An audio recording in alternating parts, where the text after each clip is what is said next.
Yeah. So I'm living in this time behind enemy lines, so I got mine, I hope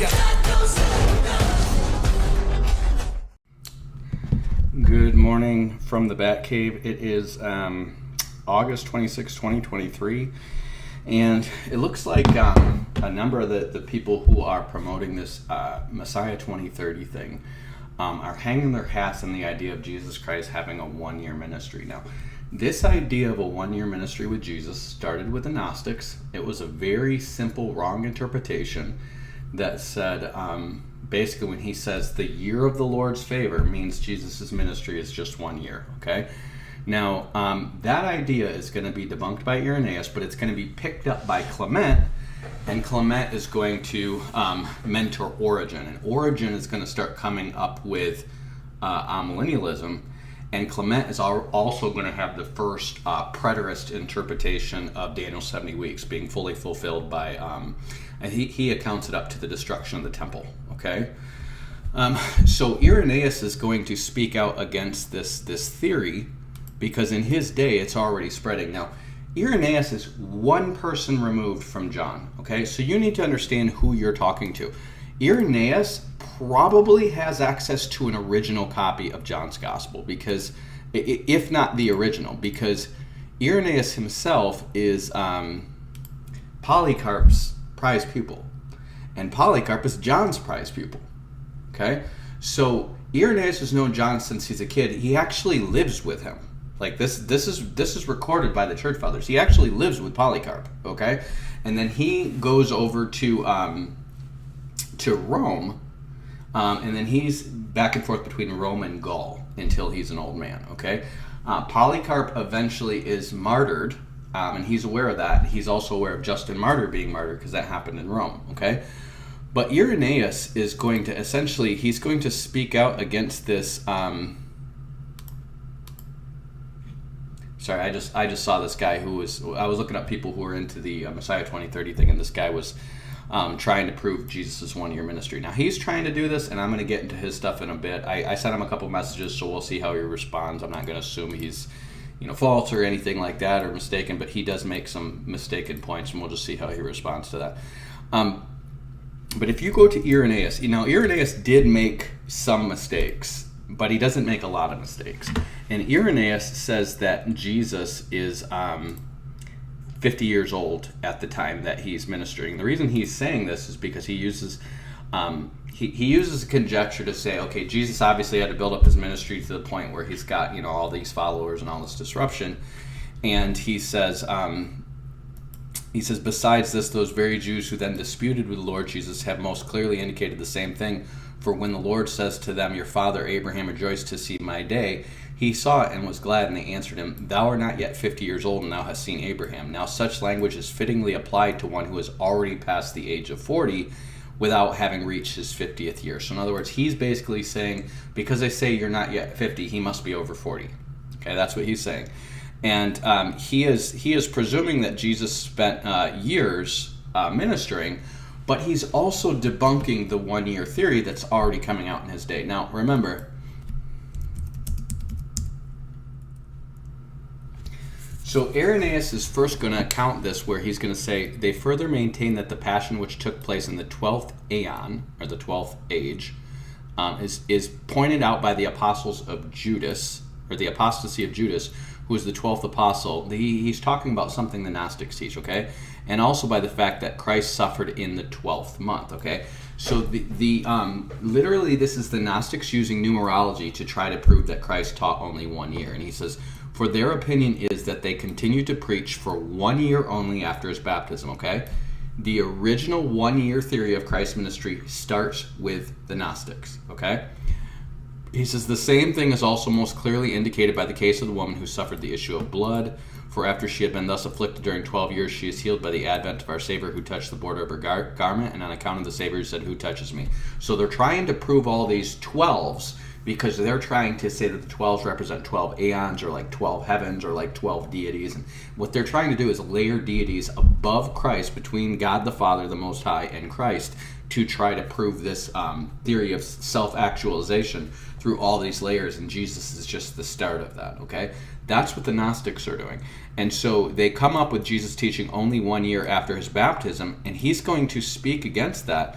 He says, "For they that hold that he preached for only 1 year after his baptism, they maintain also the same thing was clearly set forth in the case who suffered the issue of blood." Okay, he's going to mention this multiple times in his books. He says, "They affirm he suffered in the 12th month so that he continued to preach 1 year after his baptism, and they endeavor to establish this point out of the prophet, for it is written to proclaim the acceptable year of the Lord and the year of retribution." Okay, this is the exact same argument that Michael Rood uses. Okay, there you go, the acceptable year of the Lord, therefore Jesus had a 1 year ministry. Okay, now look at what Irenaeus says about them. Remember, this is somebody who was one guy removed from John and taught by his prized pupil. Okay, being truly blind, inasmuch as they affirm that they have found out the mysteries of Bythus, and not understanding that which is called by Isaiah the acceptable year of the Lord, nor the day of resurrection.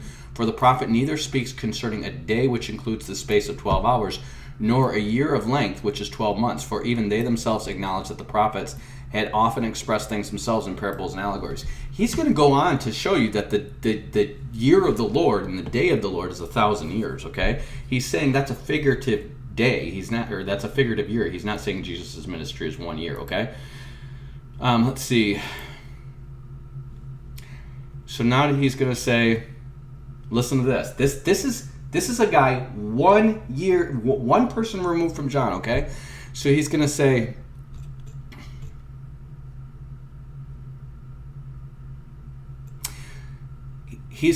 first of all, he that made water come out of Cana from Galilee, he went up to the festival day of the Passover, on which occasion it is written, for many believed him, and when they saw the signs which he did, as John the disciple of the Lord records, then again withdrawing himself from Judea. So there's one Passover, okay?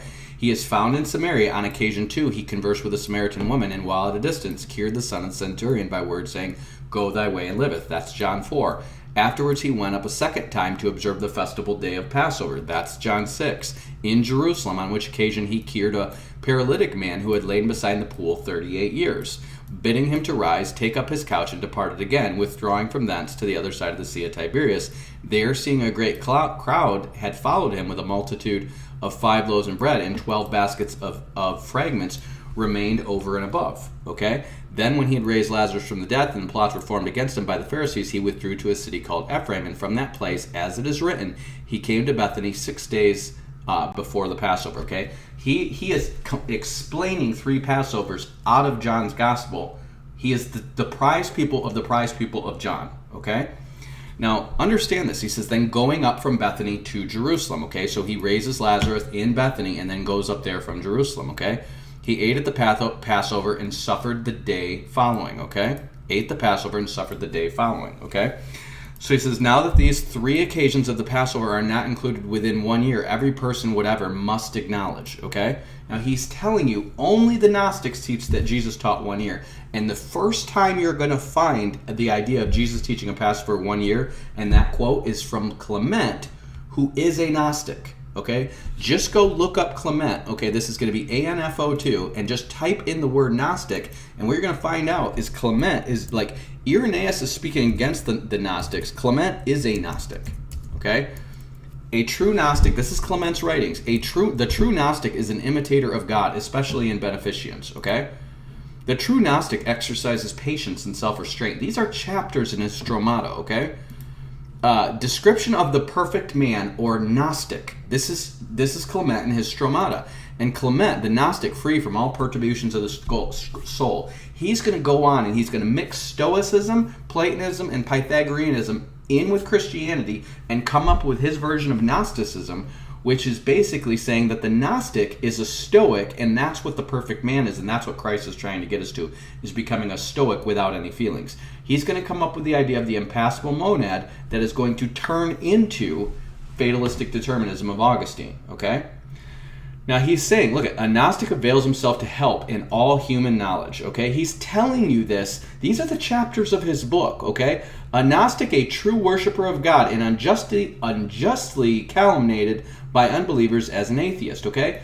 Look how many times he uses the word Gnostic. 450 times in his book. And he's using them all in the positive sense. Okay? Anybody who tells you that Clement is not a Gnostic is a liar and a fool. They don't know what Gnosticism is. They don't know what Clement taught. These guys who translated this book says they call it miscellaneous because they're like, this is just a bunch of miscellaneous stuff Clement wrote down because they don't understand it. The whole first book is dedicated to why a Christian should mix in Greek philosophy to understand the Bible. The whole first book. It's a systematic turning Christianity into Gnosticism. That's what Stromata is. And then his first disciple, Origen, is going to castrate himself, and he is going to teach a Platonic Gnosticism that basically says that we don't have a bodily resurrection. We're becoming ideas like Platonic ideals, okay? That's what these guys are teaching.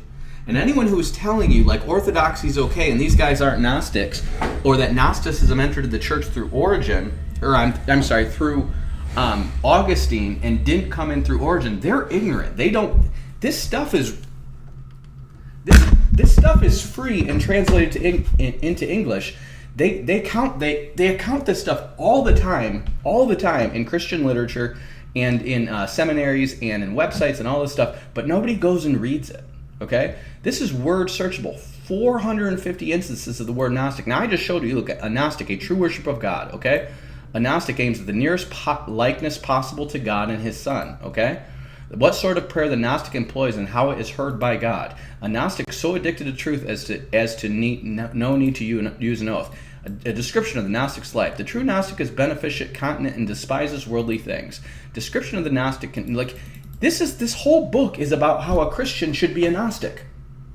That's what Stromata is all about, okay? And this is the first church father who ever suggested that Jesus Christ's prophecy is a year. Now, my last girlfriend was into Hebrew roots, and she was into Michael Rood, and she gave me Michael Rood's book, and it took me 3 pages to prove this thing a fraud, okay? We go to his quote, and he is going to quote that he's going to say all these church fathers believed that Jesus' ministry was a year, and that they changed the book of John to add the third Passover to make it 3 years, okay?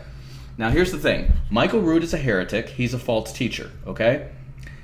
He's into Hebrew roots. He's into bringing you back into the law. Remember I told you that's what the Antichrist is going to do, is he's going to deceive people into going back under the law. That's what the spirit of Antichrist does. That's what the white horse does. That's why Hebrew roots is booming all over the world, okay? Now, I read Michael Rood's book, and you get to like the 3rd page, and he's going to quote all these church fathers and say they all attested that Jesus Christ was for a year, and here's a Catholic website that shows you that, okay? And I go to that Catholic website, and it's the website New Advent, okay? And there's only one person in it. I showed her. I did this with her, one guy at a time. I go, he's saying all these people are saying Jesus is in a year, and the only one on there is Clement. The only legitimate one is Clement, okay? The rest of them, he flat out lies and says they all believe that. Now, most of these people are students of Clement and Origen, so he assumes they agree with him. But he doesn't show you proof that they said that Jesus' ministry is a year. The only person who actually said it was Clement, because Clement is a Gnostic, okay? Now, Irenaeus speaks against Gnostics, and he says that the Gnostics teach that Jesus ministered for just a year, and he walks you through all 3 Passovers. He says the first one is the one where he flips over the tables after the wedding in Cana. He says the second one is where he heals the guy at Bethsaida, and I'm going to show you this. And I'm going to show you that it's in Luke, too. It's not just in John, okay? So if you go to John chapter 5, okay? Now there was a feast of the Jews, and Jesus went up to Jerusalem. Irenaeus is saying this is the Passover, okay? And so he's going to heal this guy in Bethsaida, and then in John 6, he's going to say, after these things, Jesus went over the Sea of Galilee, and a great multitude followed him, and his saw the miracles he did on those who were diseased. And Jesus went up to a mountain and sat there with his disciples, and the Passover of the Jews is near, okay? So he had just been to the Passover. That's why they're saying the Passover Jews is near. He's not saying he's on his way to it. He had just been there, okay? So they're accounting this story, and they're saying it was near that Passover, okay? They're not saying it's almost that Passover. They're just saying it's near, okay? I'm going to show you the same thing in Luke. Now, he's going to go right after that and do the loaves and fishes. That's the first of the 2 feedings of the loaves and fishes, okay? This is exactly what Irenaeus accounts. Now we're going to go to Luke, and we're going to show you Luke is going to account that Passover too in Luke 6. It says, it came to pass on the 2nd Sabbath after the first. The first Sabbath is Passover. The second Sabbath would be the Feast of it would be the Feast of First Fruits, which ends that week-long Feast of Unleavened Bread. So they're leaving Jerusalem and heading back to Galilee after the festival is over. The week-long festival is over now. And then they're picking in the grain fields, and they're picking the ears of corn, and they're rubbing them. And then the Pharisees said, what do you do? It is not lawful to do on the Sabbath day, okay? This is a week after Passover that they're doing this, okay? It's on a Sabbath day. They're heading back from the Passover week, okay? And then they go back, and after them, he is going to give a mini Sermon on the Mount here, and he is going to heal the centurion's servant, and then he talks about John being arrested, okay? You know how I know this is after a second Passover? Because after the first Passover in Luke, John is still preaching. In John 4, after the first Passover, before he goes to the woman caught with adultery, he left Judea and departs into Galilee, and he says, I must go through Samaria, okay? Now, notice he says, now therefore the Lord knew how the Pharisees heard that Jesus baptized more disciples than John, okay? And if you go to 4, and you go to chapter 3 at the end, he says, now they came unto John and said, there is he beyond the Jordan whom beareth witness that the same baptize all and all men come to him, okay? Now notice he said, John is not yet cast into prison, okay? In Luke 6 and 7, John is in prison now. In John 3, which is after the first Passover, John is not in prison yet. Okay, he's still baptizing, and he's still he's saying now Jesus is starting to baptize more than him, and he's saying that's how it's supposed to be.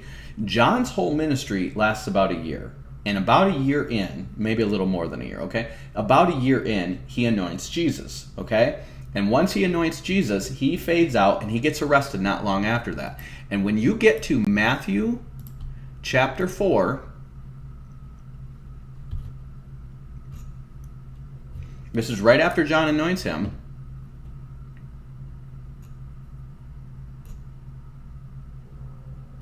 He says, now when Jesus heard that John was in prison, okay? So John the Apostle's first Passover is before this, okay? Matthew doesn't start until after John is in prison, and neither does Mark, okay? But in John chapter 3, John is still baptizing. And there's already been a Passover, okay? So when you get to Luke, which is more chronological than Matthew, but they're all basically chronological, you get to Luke 6, and he says the second Sabbath after the first, that's the second Passover, which is the same one that is accounted in John 5 and 6, okay? And then the third Passover is the one he gets crucified in. There's 3 Passovers. And 3 Passovers, you guys need to know, it's not Jesus' ministry is not 3.5 years. Jesus' ministry is not 1 year. Jesus' ministry is 2.5 years, and when you add John's ministry, it's 3.5 years. Jesus and John put together are a type of Elijah and a type of Moses, okay? They're a foretype of the 2 witnesses. John is in the spirit of Elijah, and Jesus is a prophet like Moses. They are a foretype of the 2 witnesses, okay? And so their combined ministry is 3.5 years.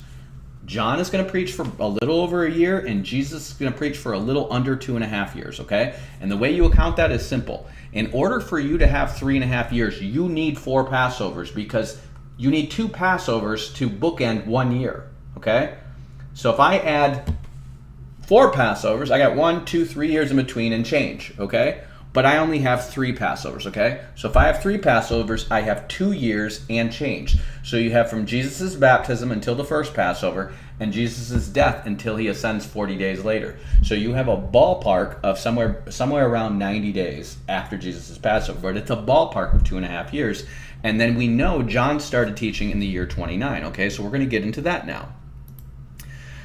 So in Luke chapter 3, when John starts preaching, he says, in the 15th year of Tiberius Caesar, Pontius Pilate being the governor of Judea, Herod the Tetrarch of Galilee, his brother Philip, Tetrarch of Iturea, in the region of Trachonitis, and Lysanias, and the Tetrarch of Abilene, Ananias and Caiaphas being the high priest. Okay, that's called an orgy of evidence of when this was. Okay, nobody has a calendar that says BE or CE on it, and the church fathers are not going to have that for hundreds of years. Okay, they're going to go to this, the 15th year of Tiberius Caesar. Now, your preterists Your Seventh-day Adventists, your guys who say Daniel's 70th weeks are fulfilled, they're going to try to fudge this because they know the 15th year of Tiberius Caesar is 29 AD, okay? So if you go, Tiberius Caesar starts in, listen, look at this. He was born in November of 42 BC. He starts to reign in September of the year 14. Okay? He ends his reign in the year 37. So if it's September in the year 14, then some have a late date of 16. Nobody has it before 14. 15 years later, in the 15th year of Tiberius, is going to be 29 AD. That's what you're going to get, 29 AD. Okay? Now we know Jesus is about 30 years old when he comes to him because that's in Luke chapter 4. Okay? So Jesus has to be younger than 35. You can't say he's about 30 if he's closer to 40 than 30, okay?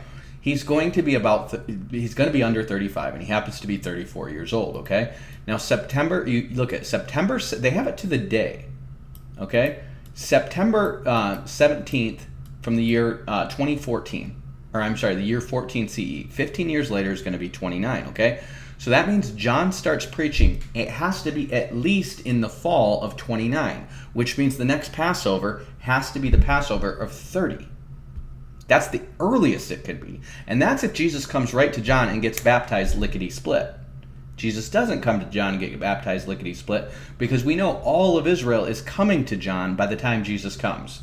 The Pharisees are coming to him. The Sadducees are coming to him. All of Israel is coming to John by the time Jesus gets there, which means Jesus is not going to get there within a few months. Okay? John's been doing this for like a year when Jesus shows up, which means Jesus' first Passover is going to be the year 31. His third Passover is going to be the year 33. And that accords with everything. Okay? It's not just with this. Then you go from there and you try to figure out, okay, when did Stephen get stoned? Well, Jesus is actually going to prophesy and tell you when they're going to stop doing miracles in the Temple of Jerusalem, and that's when Stephen gets stoned. So if you go to Jesus' prophecy of the fig tree, remember, Jesus has gone up to the temple for three tabernacles, or three Passovers. And Jesus is going to tell them about this parable of a fig tree, and he's going to say this guy came up to this fig tree and for 3 years. He says, behold, these 3 years I come seeking fruit on this fig tree and find none. Cut it down, okay? Now, what does Jesus do on his third Passover? He comes up to a fig tree and there's no fruit on it, and he curses it, okay? Now, when's he going to come up there? Well, think about it. What happens right after Passover? The Feast of First Fruits is a week later, okay? So he's coming up to this fig tree on Passover looking for fruit. Okay? And he finds none on it, and he curses it, and it withers into the ground. That fig tree represents the temple because Jesus is cursing the temple. And right after that, literally like that day or the next day, Jesus is going to tell them how the temple is going to be destroyed. Then they're going to come out, and they're going to be like, that fig tree that you saw, or that fig tree that you cursed is already withered out. Like that day, it's withered. And he's like, yeah. Because I said it in faith. Okay, why? Because the fig tree represents the temple. Now, it just so happens, he says, he says, the vine dresser says to the vineyard. Okay, now the Father's the vine dresser, and he said, and he says unto the dresser of his vineyard, behold, these 3 years I come seeking fruit and don't find any. And then he's going to answer to him, okay, the man planted the fig tree, and then he said to the vine dresser, the vine dresser is Jesus, okay? He says, behold, these 3 years I come seeking fruit, cut it down. And he says, he answers to him, Lord, let it alone this year also till I should dig around and dung it. Okay? Now remember, this is Luke 13, which means Jesus' second Passover has passed. He's on his way up to Jerusalem for his third Passover, and he's going to curse a fig tree when he gets there for not having any fruit on it. Okay? So he says 1 year until he digs around it and dungs around it. So what do? For 1 year after that, they're going to do miracles exclusively in the Temple of Jerusalem, not anywhere else. They don't go into Judea. They don't go out to the Gentiles. They're going exclusively to the temple and doing miracles in the temple in Jesus' name. People are getting healed just for being in Jesus' shadow. This is the digging and dunging around it. Jesus is saying, I put so much fertilizer on this. You have to be insane not to see that this is the power of God, okay? And so for a year, they're going to do miracles on the temple, and that is going to end with Stephen getting stoned. And then they're going to be spread out. That's a year after. So this is 34 AD, okay? Now, just to prove it to you, I'm going to show you, because this year, Paul's going to go out and start persecuting Christians. And by the end of this year, he's going to get saved, okay? Now, Paul's going to account this in Galatians, where he's going to tell you, Galatians 2, after he gets saved, he's going to say he spent 3 years after he got saved in Damascus teaching and preaching, and then 14 years after he gets saved, then he's going to go up to Jerusalem the first time, and then 14 years after he gets saved, he's going to go up to Jerusalem a second time with Titus and Barnabas, and they're going to learn that the Gentiles don't have to be circumcised. Now, 14 years later, the Gentiles already started getting converted under Peter. They have not had the Jerusalem Council yet. They have not gone out to the Galatians yet. He is writing to the Galatians, and he's telling them that before I came to you, we already had established with me, Peter, James, and John, all in agreement that the Gentiles didn't have to be circumcised, because Titus didn't have to be circumcised when he was among them, and they knew he wasn't circumcised because this guy Cerinthius was running around trying to put people back under the law of Moses, and he was spying on people in the bathhouses. This is accounted in Polycarp says this about John, and Irenaeus accounts it. And then Paul is experiencing it too. There's this guy named Cerinthius who's running around, and he starts the Ebionites. And this guy says that Jesus was just a man, and he was trying to revive the law of Moses, the exact same thing Michael Rood says. Okay? I kid you not. He is literally one of the first ever Gnostics. His name is Cerinthius, and he starts the Ebionite sect, and the other Gnostic sect is started by Simon the Sorcerer. Okay? And these are the first people to say Jesus preached only a year and that Jesus was reviving the law of Moses. Now, you guys want to know why this is popping up now in the last days? Is because everything is happening in the reverse of it happening, okay? That's why you have the Bethel movement with buying, selling the Holy Spirit gifts, and that's why you have the Hebrew roots movement, which is the Ebionites, okay? This is the Judaizers and Simon Magus coming back right before the last days, okay? And if you go through church history, all of the heresies are going to come back in reverse order. The Montanists are literally the Holiness Pentecostals. They're exactly the Holiness Pentecostals. If you read Tertullian and you read Wesley, it's like they're the same person with the exact same beliefs. They both teach that you can lose your salvation. They're both holiness perfectionists, and they're both pro-Montanist, okay? Tertullian and Wesley are the same guy, and Simon Magus and the Bethel movement are the same movement, and the Hebrew roots Messianic movement and the Cerinthian Ebionites are the same movement. The Judaizers are the Hebrew roots movement. It's the same movement, it's just in reverse. And the center of that is the Great Schism, which happens around 1000, and everything is coming back in reverse in the exact same order it came. This is the whole point of my Rightly Dividing book, okay? So he says, look, but neither Titus, who was with me, being a Greek, was compelled to be circumcised, okay? This is 14 years after Paul's conversion, so we're in the year, if this is 14 years from Paul's conversion, and Paul's conversion is in 34, we're in 48, okay? Now, he goes out that year, and he goes and preaches to the Galatians, and he travels through the Galatian region preaching, and then he gets stoned to death, gets back up, installs some elders, and he does all that between 6 months and a year, and he gets back to Antioch, and this is going to be in Acts chapter, this second visit is recorded in Acts chapter 13, okay? So here's his second visit in Acts 13. Remember, these are two witnesses, okay? Luke is Paul's traveling companion, and Luke is writing Acts, okay? So he's going to record in Acts chapter, I think it's chapter 12, where they're up there, and this is when Peter escapes from the prison, and Paul and Barnabas are up there during this time. And then afterwards, Barnabas and Saul returned from Jerusalem, and when they fulfilled their ministry, because they were up there bringing a gift of, this is after the famine that Agabus predicted, and they're up there bringing a gift to the Jews in Jerusalem because they know they're poor and there's a famine, okay? So this is 14 years later. This is around 48 AD, okay? So then after that, Paul is going to go out preaching to the Galatians, and this is in Acts chapter 13, and it's going to continue into Acts chapter 14, and then he's going to come back, and he's going to say, there they abode a long time with the disciples. Now we're up to 49 AD, okay? And when you go after that, you're going to find certain men came in from Judea and taught, except that you be circumcised after the manner of Moses, you cannot be saved. Where therefore Paul and Barnabas had no small dissension and disputation with them, they determined that Paul and Barnabas and a certain other of them should go up to Jerusalem unto the apostles and elders about this question. So they're going up to the 12 and the 70 who are all still in Jerusalem, okay? This is 49 AD. Now, why is this important? Because Paul dies in 64 AD. And you're going to go through this, and they're going to have a careful accounting of years. 49 AD, they're going to have the Council of Jerusalem, and they're going to determine that nobody else has to be circumcised, okay? Then you're going to go, and they're going to travel through Galatia again, and they're going to ultimately, over the course of that 6 months to a year, they're going to go through Galatia. They're going to visit all those churches again. They're probably going to stay like a week or two with each church, and then they're going to go up through and they're going to go preach in Macedonia. They're going to get kicked out of Macedonia within 2 weeks, or not long. Maybe it's longer than 2 weeks, but they're going to get kicked out of Thessalonica in 3 weeks because Paul says he preached there 3 Sabbaths, and then he's going to go down to Corinth and Athens and Corinth, and he's going to preach there for a year and a half. So you're looking at another 2 years there. Okay, this is all in my Apostles' Teaching book. So now we're up, and that lines up with Priscilla and Aquila coming from Rome, because we have that in secular history, and it was like something like 50, I forget, it was like 52 AD or something like that, that Claudius kicks the Jews out of Jerusalem, or out of Rome, okay?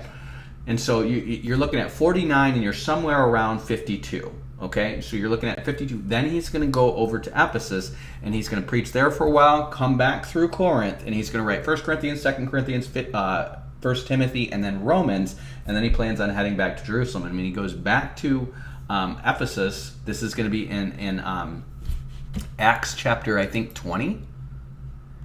He's going to tell them that he's been with them for 3 years, okay? So you're up to like 55 or something like that. I'm sorry, like I'm gonna miss a couple years here, but it gets up to like 58, okay? And then he basically gets arrested in Jerusalem around 58. And he's in Jerusalem in Caesarea in prison for 2 years. And then he gets on his voyage to Rome, and that whole voyage takes like 6 months to a year. Like if you read that voyage carefully, it says we went here, and then we stayed here for a while, and then they stayed here and wintered here for a few months, and then they get shipwrecked and they go up here, and it's like the following spring they get to Rome. So it takes like almost a full year to get to Rome because of the shipwrecks, okay? And he gets to Rome, and it says Acts ends with Paul being in Rome for like 2 years, okay? And if you do all the math and line it all up, he's in Rome around the year 62. He dies in 64. And Acts doesn't record his death because his death is well known. Acts just records what happens up to his trial, because Acts is literally his court case. His court case is all about Paul's narrative about how he keeps getting persecuted by the Jews, but the Gentiles are saying he's not doing anything wrong. Okay? And he's standing before Caesar as a Roman citizen saying, I keep getting attacked by the Jews, but I'm a Roman citizen and I'm not doing anything wrong. And then Nero decides to go ballistic on the Christians, and he kills Peter and Paul in 64. Okay? So this is well accounted history. James dies in 62 right after Paul's shipped off, and then Peter and Paul die in 64 under Nero. And then you have Clement at the end of Nero's persecution, after he's dead, writing 1 Clement to Corinth and saying, I couldn't write you for a while because of the persecution we're dealing with. Okay? And after it's safe, then he writes to Corinth from Rome. And he literally quotes Titus, which Paul would have not sent from, well, he could have sent it from Rome. He could have sent it from Rome and left Titus behind in Crete, okay? But then he quotes, I think he quotes Philippians, he quotes 1 Corinthians, and he quotes Romans, which are all letters that would go back and forth between Rome and Corinth, okay? He only quotes those letters and Matthew. And the reason is because Luke hasn't been published yet. Acts hasn't been published yet. John hasn't been published yet. Mark hasn't been published yet. The only published gospel is Matthew, and that's why it's the only one that Clement quotes. These people who tell you Mark was written first have not read the Church Fathers. They haven't read them and just triangulated what books did they quote, because what was published at that time. Barnabas is going to quote only Matthew. The Didache is going to quote only Matthew, because it's the only gospel published. And everybody tells you that Matthew was the first one written, okay? So you're going to add all these numbers up, and it's going to get you to 64 AD, and you're going to trace it backwards, and it's still going to get you to 33 AD. You cannot possibly wedge in more years to push it back to 29, okay? 29 going forward from Tiberius is when John the Baptist's ministry starts. 20 or 33 going backwards from Paul and Peter and Paul's death in Rome, and all the other dates in the book of Acts is going to take you to 33 AD either way. Give or take a few months, they're all going to take you to 33 AD, okay? That is what it is. Now, why do these guys want to believe that it's only a year? I don't know. There's different motives. Obviously, I showed you the original motive of the Gnostics. They wanted to prove that it was 12 months of Jesus' ministry to make the number 12 mystical. Clement wants to establish that Daniel's 70 weeks are fulfilled because him and Origen are going to invent amillennialism. And they know that the 70 weeks has got to take you to the millennial kingdom come. And so he wants that to be somehow the destruction of Jerusalem, okay, to be done. He's going to say Jesus' ministry is just a year. It's just kind of a mistake. The preterists are going to try to stretch it out to 3.5 years to try to make Daniel's 70th week the midpoint where the sacrifices cease to fit. And then the Michael Rood and the Hebrew Roots group are going to push it back to a year because Michael Rood just wants to be novel, okay? I don't know why. There is no evidence that Jesus' ministry is 3.5 years. There is no evidence that Jesus' ministry is 1 year. The evidence from the Bible gives you 2 years and change. 2 years and change, 2 years and change, okay? And if you just line up the Synoptics and Luke, which all start after John is in prison, that's when they start Jesus' ministry. They have stuff before that, but they start accounting his ministry after John is in prison. And then you go John's gospel that accounts his ministry before he's in prison, and has a Passover before that. You've got 3 Passovers. Any way you spin it, you've got 3 Passovers.